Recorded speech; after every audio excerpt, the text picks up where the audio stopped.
Olá, meu nome é Érica Paola, sou estudante de Medicina Veterinária da Universidade de Brasília e eu participei do projeto de iniciação científica que consistiu em avaliar biometria e morfometria radiográfica de cabeça para sexagem de Amazona estiva, Psittaciforme e Psittacide. Tive a orientação da professora Elíria Queiroz Luzirano e tive colaboração da mestranda médica veterinária Gabriele Bortolotto Cunha e da minha colega de projeto de extensão Laura Vilana Garcia. Antes de mais nada, é importante conhecer a espécie que eu trabalhei, que foi o papagaio verdadeiro, cujo nome científico é Amazona estiva.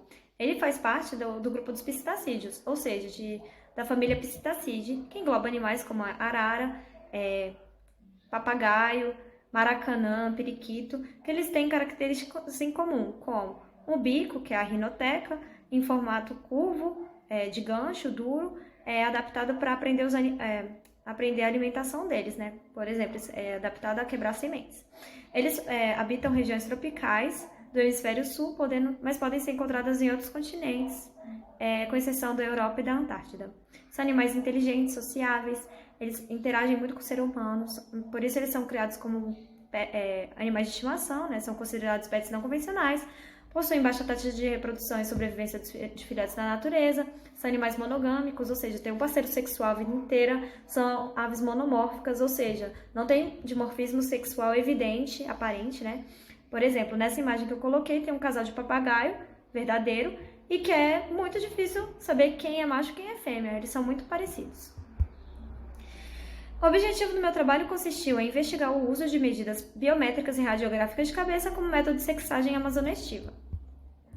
Como foi feito? Primeiro, os exemplares eles foram obtidos, então foi autorizado o uso lá pelo sistema Cisbio, e as 52 carcaças foram doadas pelo Centro de Triagem de Animais Silvestres, o DF, e eles foram armazenados e conservados para serem avaliados. Aí foi feita a biometria, que consistiu usando o paquímetro digital de 0,2 milímetros de precisão. O mesmo pesquisador fez as medidas para evitar enviesar os dados.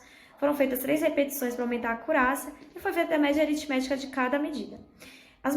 Também foi feita a morfometria radiográfica e foram feitas projeções laterolaterais direitas ali nos animais, utilizando o emissor Toshiba, posicionando o colimador a 70 centímetros da placa e configurando a máquina com 40 kV e a 0,8 mA.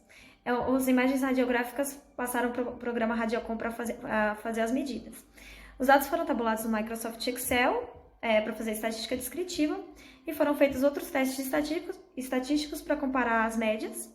Tanto foi usado o Biostat e foi feita a correlação linear de Pearson no IBM Statistics, além de fazer uma função discriminante nesse programa.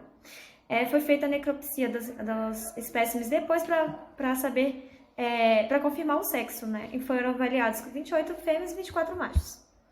Aí está mostrando como foi posicionado o paquímetro na biometria.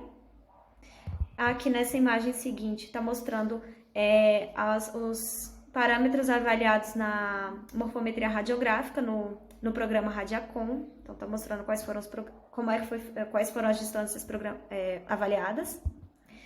E aqui estão os resultados. Aqui está mostrando a estatística descritiva, né, da biometria e da morfometria radiográfica, comparando as médias entre os sexos da espécie analisada. Em destaque, em roxo, está mostrando aí as diferenças significativas entre sexos. Na biometria foi o comprimento de cabeça e largura de cabeça, e na morfometria radiográfica foi o comprimento de rinoteca e comprimento de cabeça com rinoteca. Aqui discriminando melhor os resultados. O valor P tem que ser menor que 0,05 para ser a diferença significativa. Então, falando de novo, na biometria teve diferença significativa no comprimento de cabeça e largura de cabeça, e na morfometria radiográfica foi no comprimento de rinoteca e comprimento de cabeça com rinoteca.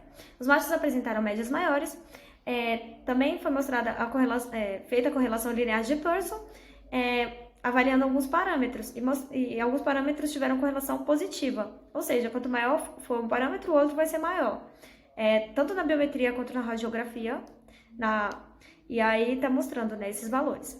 E a função discriminante foi criada para diminuir a questão do erro da amostragem, separando quando o valor da função discriminante da positiva é macho e negativo é fêmea.